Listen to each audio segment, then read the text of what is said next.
What is going on, guys? The Source Fox here today, and we're here with episode 7 of the PES 2020 Master League with AC Milan save with Ruud Gullit. So we're on this, a little bit's happened since the last episode. Obviously we are now on the 21st of January, so we've simulated a couple of games and we've made a couple of transfers. That is why we're on this screen right here, the squad list. So I will update you on, just briefly, on some of the transfers that we have made. First one, Marcus Rojo has signed from Manchester United for something like 11.5 million or something like that. Something close to his market value was his release clause at United. So we've signed him. And I think, yeah, he's just been brought in as a backup player, really. I mean, we've got enough centre-halves now. So that extra one in Rojo was definitely coming at a good time. Departures, just a quick one. We sold Bonaventura for 20 million to Chelsea, and I didn't really enjoy using him that much. But obviously we've got Anguissa on loan from Villarreal, so he's come in for midfielder department. We've got Brahim Diaz, we signed for something like 13 million euros from Real Madrid. Good young player, just to bolster another attacking midfielder. Obviously, you saw in the last episode we signed Stefan El Shaarawy on a free transfer. So again, that's nice to have him back at the club. Hopefully, he can be of use. No other wingers have signed. Rebic has signed a contract till 2025, but if we ever wanted to cash in on him, he's for 43 million. I mean, I haven't used him that much. He's got 1 goal and 1 assist, but that is that. We haven't really played him much. Obviously, he's not the worst backup to Piatek, but we've also signed Divock Origi for 18 odd million euros from Liverpool. He's transfer listed, so I mean, I know he's a good. He's got a pace, he's got good finishing. He obviously won Liverpool the Champions League final against Tottenham. And that's that. Rafael Leao obviously was already at the club, but we have transfer listed him, so hopefully we can get 12 million or thereabouts for him, and we can sell him because he's just not really been that good. And we signed Robin van Persie on a free transfer. He's 37 years old, yes, but either way, he's just again another option to Origi, Piatek or Rebic.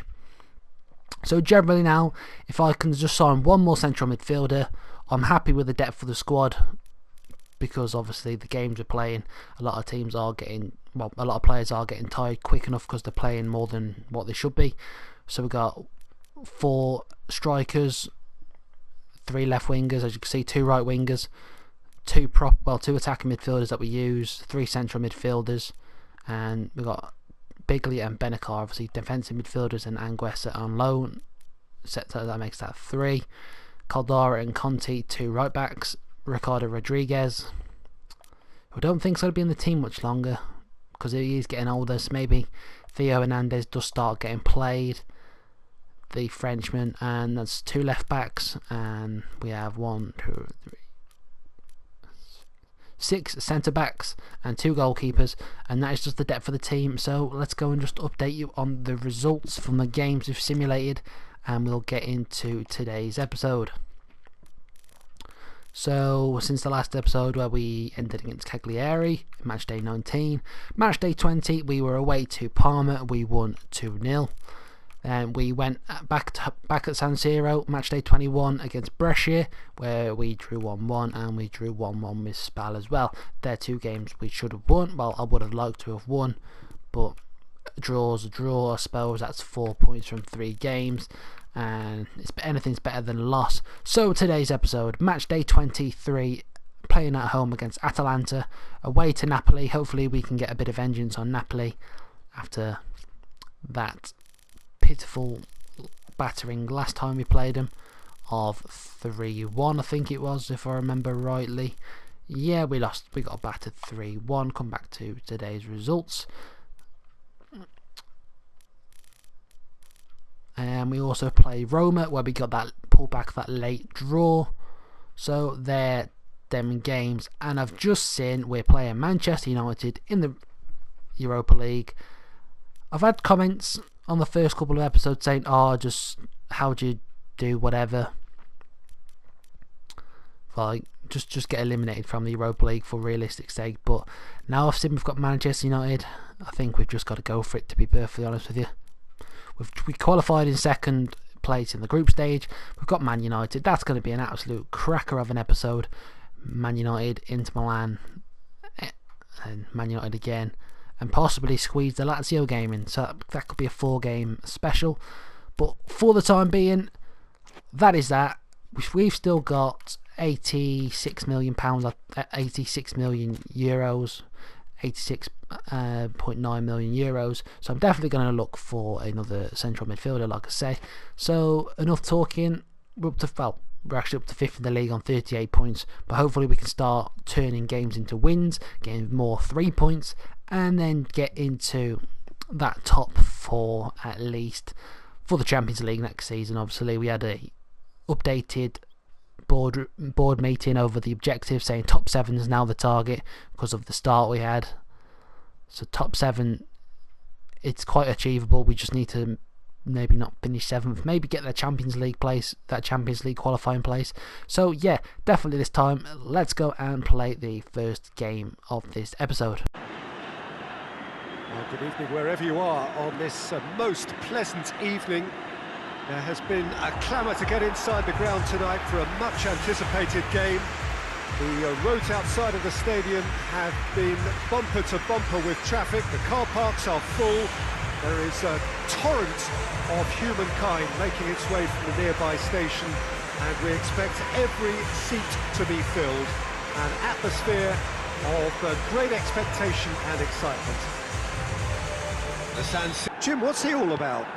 Well, Peter, I'd expect him to dazzle a few. Deftly done.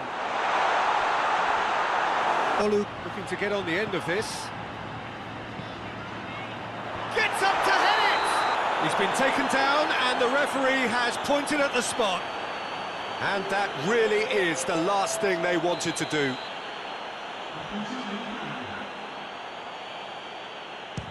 Brilliant save from Donnarumma!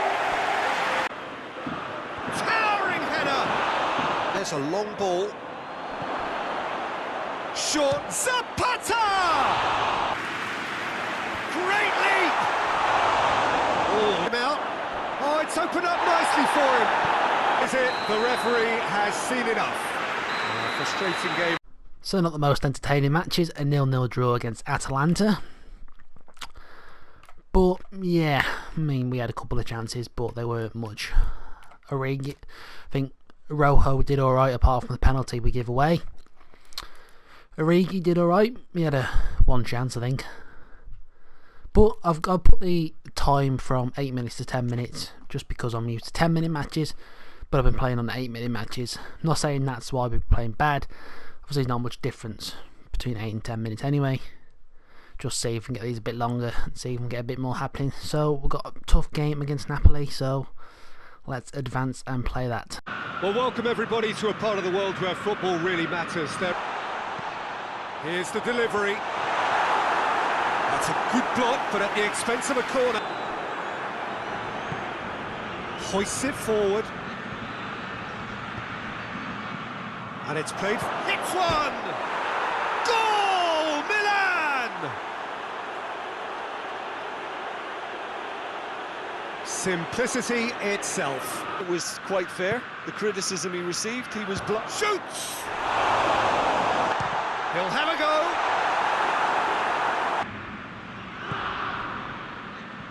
Shot at goal! Puts it forward. And try from distance. And a second time.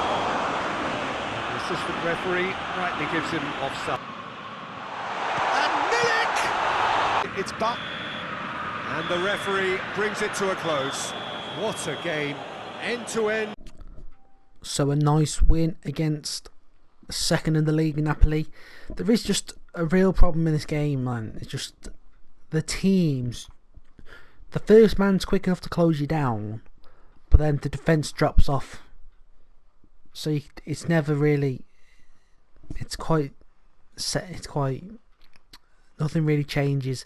Like I say, the teams just drop off and go into a defensive position rather than press you Because you don't want every team to pressure, but a lot of, like, say Napoli, a lot of their defence just drop back a lot of the time, and they do have a tough defence, and yeah, we won 1-0.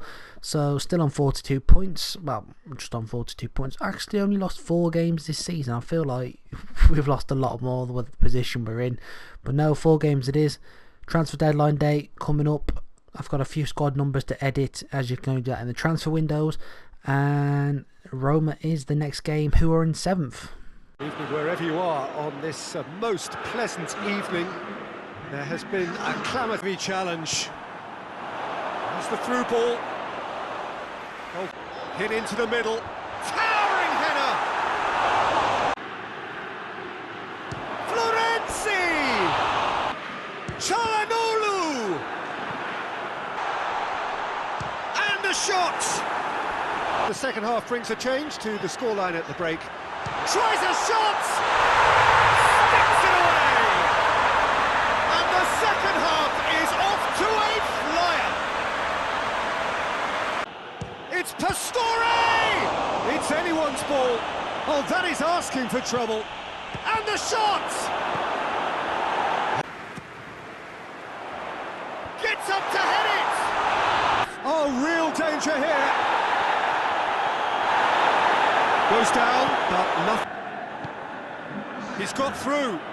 Piontek gets the better of his man. Piontek! Being denied. Massive leap! And in it goes! And surely that clinches it. Florenzi with great leap! Whipped it. He's had a shot!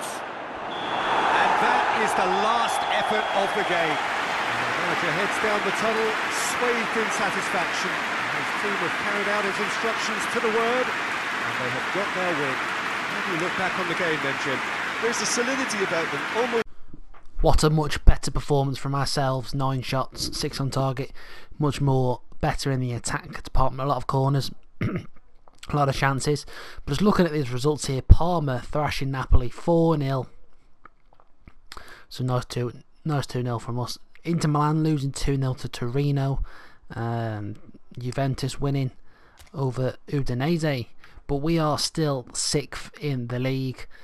So hopefully we can just keep on winning and close the gap. Obviously we've still got to play Lazio. We've still got to play everyone in the top half other than Napoli. So we've still got games against Lazio, Inter Milan, Torino and Juventus to come. So hopefully we can make the most out of them games. But that is going to be it for this episode. I mean, generally I'm quite impressed with how... I mean, obviously we got the draw against Atalanta, which is a bit naff. But I'm actually going to go and play the Fiorentina match and the Genoa match, and in the next episode we will have this big frenzy of matches.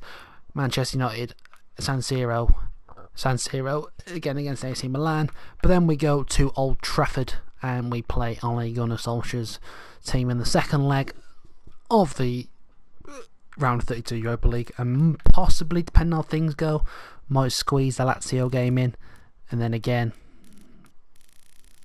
we're just going to try and advance. So I'm going to do me episodes, like me games on camera, like, well, not say on camera, on recording. But then I'm just going to try and do games in between time like this. So like I say, Fiorentina and I'm going to go and play. But that's it. So yeah, a draw and 2 wins in this episode. Good performances, positive stuff. Krunic and Anguissa with the goals. And Diaz is really playing well, coming straight into the team.